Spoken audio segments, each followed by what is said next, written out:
आज भी भारत का सनातनी हिंदू किसी समस्या से एक सामाजिक तौर पे नहीं लड़ना चाहता, एक सामूहिक तौर पे नहीं लड़ना चाहता। वो चाहता है कि उसकी लड़ाई पुलिस लड़े, उसकी लड़ाई सरकार लड़े, उसकी लड़ाई जुडिशरी लड़े।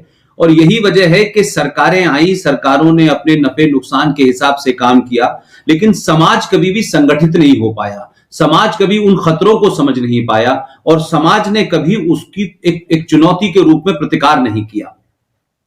लिहाजा सरकारें के बल पे रहना और फौज के बल पे रहना और पुलिस के बल पे रहना, ये हमारे एक तरीके से कहने जनरेशन टू जनरेशन हम इस तरफ आए।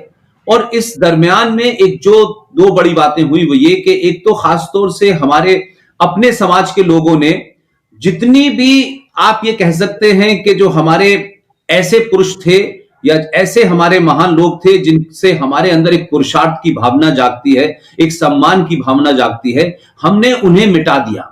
और तमाम वो लोग जिन्होंने उस समय के साथ कंप्रोमाइज कर दिए, सर्वाइवल की लड़ाई लड़ी कि भाई हम थोड़ी देर के लिए सर्वाइव कर जाएं, फिर हम कुछ और करके सर्वाइव कर जाएं, तो तिलक मिटा करके सर्वाइव किया, लोगों ने चोटी हटा के सर्वाइव किया। तो धीरे धीरे अब हमारी एक इस तरीके की नियति बन गई है कि हम खुद न खोना चाहते हैं और न जिंदा रहने के लिए मरना चाहते हैं। लिहाजा आज की परिस्थिति में हम देखें कि भारत के अंदर अगर आप देखें तो इस्लामिक राज जो है, मैं मानता हूं आज भी पूरे जोर और एलानिये के साथ चल रहा है। और हम भारत के वासी आज भी क्षणिक तौर पर किसी घटना पे प्रतिक्रिया देना या किसी के एक्शन पे रिएक्शन देना ही अपना हिंदुत्व या सनातनी समझते हैं। और हमें हमारे राजनीतिज्ञों ने ऐसे ऐसे नैरेटिव दिए। मैं बार बार एक बात कहता रहा हूं तुफैल भाई कि राज्य में और राष्ट्र में फर्क होता है, और हम राज्य की शक्तियों को ही अपनी और राष्ट्र की शक्तियां समझ लेते हैं। राष्ट्र को समाज चलाता है, राष्ट्र सरोकारों से चलता है, आस्थाओं से चलता है, आपके ट्रेडिशन से चलता है, वैल्यूज से चलता है। लेकिन राज्य जो है वो संविधान से चलता है, उसमें फौज होती है, पुलिस होती है, उसमें जुडिशरी होती है। तो हम इन तमाम जितने भी एपरेटस हैं राज्य के, उसको अपना समझ बैठते हैं और वो कभी आपका अपना नहीं होता।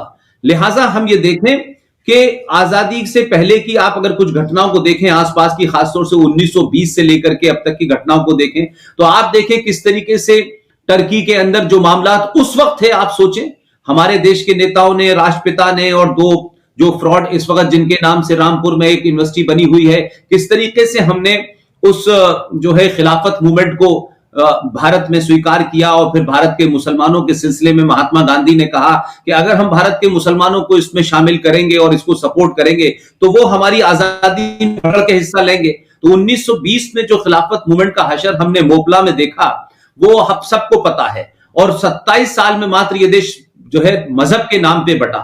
लेकिन आज भी वो कितने बड़े बड़े हिंदू संगठन हो, हिंदूवादी हो, आज भी हम बार बार एक ऐसे सच्चे नैरेटिव को नकारने के लिए कहते हैं हमें अंग्रेजों ने बांटा और हमें आपस में फूट डाली और हम बट गए। हम इतने भोले लोग थे कि अंग्रेजों ने फूट डाली और हम अलग अलग हुए और बट गए। आज भी हम नहीं कहते हैं कि भारत का विभाजन मजहब के नाम पे हुआ, और मजहब के नाम पे होने के बाद उसे आज तक हमने अपनी राजनीतिक स्वार्थों के लिए न पब्लिक में कहा, न हमारे इतिहास में पढ़ाया गया, न हमारे कभी इंटेलेक्चुअल डिस्कोर्स का हिस्सा रहा। लिहाजा हम सच बातों से हटते चले गए और झूठे नैरेटिव में फंसे। इसलिए आप देखें कि इस दरमियान 1400 साल से लेकर के आज तक हम ये सुनते चले आ रहे हैं, Islam is a religion of peace. अब वो पीस की स्पेलिंग उनकी कुछ और है और आपकी कुछ और है, आप कंफ्यूज हैं, वो क्लियर है। लिहाजा हम एक ऐसे मजहब के बारे में बात कर रहे हैं जिसकी उत्पत्ति में लेकर के और आज तक वायलेंस वायलेंस वायलेंस, लूट, हत्या, बलात्कार, और हम उसको आज भी कहते हैं कि सारे धर्म बराबर हैं।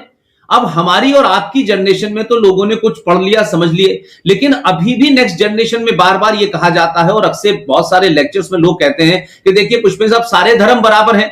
तो मैं ये समझ नहीं पाता कि आखिर ये नैरेटिव निकलते कहां से हैं। सारे धर्म बराबर हैं, ये गंगा जमुना तहजीब, ये हम भाई भाई हैं। तो मैं बार बार सोचता हूं कि भाई मेरे धर्म और मजहब में फर्क है, अब हमारे यहां सेकुलरिज्म का हमने ट्रांसलेशन धर्मनिरपेक्ष जब किया तो हमने यह साबित कर दिया कि हम दुनिया के सबसे बड़े मूर्ख लोग हैं। हमने अपनी बातों को गलत तरीके से रखा और दूसरे के नैरेटिव में हम खुद फंस गए। उन लोगों को तो पता था कि उनका मजहब क्या है, वो ये जानते थे कि भाई अबू बकर कौन है, वो ये जानते थे कि प्रॉफिट मोहम्मद के दामाद को किसने मारा, उनकी बेटी को किसने मारा, उनके नवासों को किसने मारा, और शाम की गलियों में नेजों पे उनके गर्दनों को लेकर के किसने उनकी औरतों को नंगा करके घुमाया। ये सब कुछ इतिहास आपके पास है, लेकिन हिंदुस्तान का सनातनी हिंदू जो है वो एक गफलत में रहना चाहता है, वो लड़ना नहीं चाहता। इसलिए अलग अलग तर्कों से उस लड़ाई से बचने के लिए, अपनी कायरता को छुपाने के लिए उसके ऊपर एक आदर्श की चादर ओढ़ लेता है कि देखिए साहब पूरे विश्व हमारा घर है, हम तो विश्व कुटुंब की बात करते हैं, हम तो सबकी भलाई की बात करते हैं। अरे विश्व कुटुंब की जब बात करोगे जब अपना घर सुरक्षित होगा, घर आपका लुट गया है, बेटी बेटा उठा के ले गए हैं और आप विश्व की बात कर रहे हैं। सिर्फ इसलिए बड़े बड़े आदर्शों को बना लेने से आप आदर्शवादी नहीं होते, आप महान नहीं होते। अगर आपने कोई आदर्श बनाया है तो उस आदर्श को प्राप्त करने की अगर आप में शक्ति नहीं है तो आप खोखली बात करके अपनी आने वाली नस्लों को झुठला रहे हैं। लिहाजा हम देखें वो मैं आज भी पूरे ईमानदारी से कहता हूं तुफैल भाई, नीरज भाई, कि इस्लाम के मानने वालों में कोई गफलत, कोई कंफ्यूजन नहीं है। उनका फंडा क्लियर है, ये हम नहीं समझ पा रहे।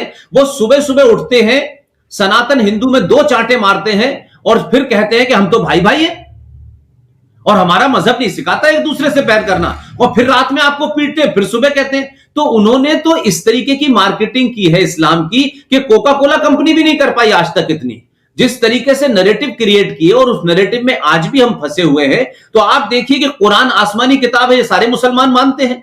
आप सब जानते हैं कि कुरान शरीफ में सूरा नंबर 9 आयत नंबर 5 123, 23, 37, 111, 58, 29, 14, 28 ये क्या कहती है? साफ साफ लिखा है, हम पढ़ना नहीं चाहते। तो सनातनी ना तो गीता पढ़ता है, ना रामायण पढ़ता है, ना शास्त्र पढ़ता है, ना उपनिषद पढ़ता है, ना कुरान पढ़ता है, और जो भी कोई कुछ बता देता है उसके हिसाब से वो चलने लगता है। तो आज की हम स्थिति में देखें कि आप सोचें कि हमारे यहां, आप सोचिए कि अल बगदादी, आज जो अल बगदादी कर रहा है वो असली इस्लाम है, जो अबू बकर से शुरू हुआ था और अल बगदादी तक आया, जो हजरत आयशा जिन्हें कहा जाता है, जो मोहम्मद साहब की तीसरी बीवी थी, आयशा से लेकर के आसिया अंद्राबी तक सेम सिस्टम चला रहा है। आप देखिए मोहम्मद बिन कासिम से लेके और कासिम रिजवी तक कोई कंफ्यूजन नहीं है। कंफ्यूजन हमारे अंदर है, हमारे पूर्वजों ने, हमारे लीडर ने, हमारे धर्माचार्यों ने, हमारे संगठनों ने आज भी हमें मूर्ख बनाए रखने की कोशिश की है। लिहाजा मैं नहीं समझता कि अगर ईमानदारी से इस देश में कोशिश होती कि हिंदू समाज को, किसी के खिलाफ नहीं, लेकिन हिंदू समाज क्या है, हम कौन है, कहां से आए हैं, क्या हमारी बैकग्राउंड है, क्या हमारी संस्कृति है, क्या हमारे आदर्श हैं, इस पे जब भी चर्चा होती तो मैं नहीं समझता था कि आज हम जिस मोड़ पे खड़े हुए हैं कि दुनिया का एक ऐसा धर्म जिसने ज्ञान विज्ञान बांटा हो, दुनिया को रास्ता दिखाया हो, आज वो खुद इतने अंधकार में रह रहा है कि बौने और बौनों के बौने और गुलामों के गुलाम आप पे राज कर रहे हैं और खुलेआम कर रहे हैं। और आप सिर्फ उनसे समय बाय करते हैं कि देखिए साहब कश्मीर में किसी तरीके से सरकार बन जाए तो हम उसको किसी तरीके से खुश कर ले और वहां मुसलमान खुश हो जाएंगे तो फिर वो हमारे साथ रहेंगे, वो पाकिस्तान के साथ नहीं रहेंगे। लेकिन उनका एजेंडा इतना क्लियर है कि अगर उनका कुछ दिन के लिए एक आदमी गृह मंत्री बना, उसने बिना कुछ सोचे समझे 2 दिसंबर 1989 को शपथ ली और 19 जनवरी 1990 को उसकी देखरेख में तमाम लोगों ने मिलकर 5.5 लाख कश्मीरी हिंदू पंडितों को उनकी पूजा पद्धति और उपासना के कारण मार के निकाल दिया और 2,500 लोगों को मारा। लेकिन पूरे देश का मुसलमान ये कहता है नहीं नहीं ये झूठ है, ये गलत है, वो तो जगमोहन ने किया था। तो उनका नैरेटिव 1400 साल से यही है, उसमें कुछ नहीं बदला है। और हम कैसे हमने चीजें पाली। एक हमारे यहां बड़ी बड़ी बड़ी तुफैल भाई बड़ी शान समझते हैं खासतौर से हिंदू लीडर। भाई देखिए मोहम्मद इकबाल ने कहा था इमाम हिंद है राम। अब किसी से ये पूछो कि इमाम हिंद है राम, ये मोहम्मद इकबाल ने कहा था जिसके पूर्वज सपरू थे। भाई अगर इसका मतलब निकालें तो आप भी जानते हैं तुफैल भाई कि इमाम किसका होता है, मस्जिद का होता है ना। तो हिंदुस्तान एक मस्जिद है और राम उसके इमाम है। तो जो राम पूरी दुनिया में सूर्यवंशी थे उनको सुकड़ करके राम का एक मस्जिद का इमाम बना दिया और हम इस बात को बड़े उससे कहते हैं कि इमाम हिंद थे राम। फिर दूसरा आया मोहम्मद इकबाल ने कहा कि दोनों एक ही लाइन में खड़े हो गए। महमूद और अयाज एक ही लाइन में खड़े हो गए, एक ही सफ में खड़े हो गए। अरे महमूद गजनबी ने तो जिंदगी में कभी नमाज नहीं पढ़ी, 17 बार वो भारत पे इस्लाम के नाम पे हमला करने आया, लेकिन एक बार भी हज करने नहीं गया। तो वो कौन सा मुसलमान था? तो तमाम वो लोग जो आज भी पुराने इतिहास से और 47 के बाद से, और आज भी हम ये देख रहे हैं कि आज भी हम उसी कंफ्यूजन में हैं। आज भी हम जब बात कहते हैं तो हमारे हिंदू समाज के बच्चे ही बहुत सारे सवाल हमारे ऊपर उठाते हैं। कोई कहता है कि कुरान में भी अगर वायलेंस है तो गीता में भी है। तो मैंने कहा गीता का कुरान से कोई कंपैरिजन नहीं है।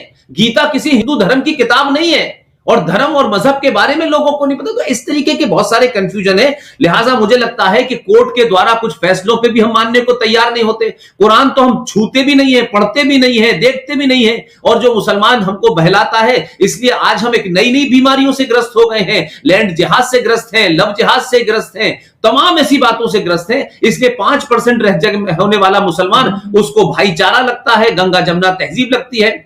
तब वो बात एपीजे अब्दुल कलाम की करता है, तब वो बिस्मिल्लाह खां की बात करता है। 15% में वो रामपुर हो जाता है, और 40 और 50% में वो कश्मीर और केरला और कर्नाटक बना देता है। तो कंफ्यूजन हमारे अंदर है। लिहाजा इस्लाम की बर्बरता को जिस खूबसूरती से 1400 साल से मार्केटिंग करके बेचा गया है, जगह जगह बेचा गया है, उसकी मुकाबला अभी मल्टीनेशनल कंपनीज भी नहीं कर पा रही हैं। फ्रांस में क्या हो रहा है, अमेरिका में क्या हो रहा है, इंग्लैंड में क्या हो रहा है, ऑस्ट्रेलिया में क्या हो रहा है, कर्नाटक में क्या हो रहा है, दिल्ली में क्या हो रहा है, अलीगढ़, रामपुर, मुरादाबाद में क्या हुआ, लेकिन आज तक एक कोई सच्चा ईमानदार मुसलमान नहीं मिला जो बार बार कुरान का हवाला देता हो कि एक इंसान का कत्ल इंसानियत का कत्ल है। भाई ना इंसान मिल रहा, ना इंसानियत मिल रही, पूरी दुनिया में हैवानियत फैला रखी है। उसके बावजूद भी ये मार्केटिंग चल रही है, और आज भी दुनिया का सबसे पुरानी संस्कृति और सभ्यता के मानने वाले लोग उस लड़ाई में फंसे हुए हैं।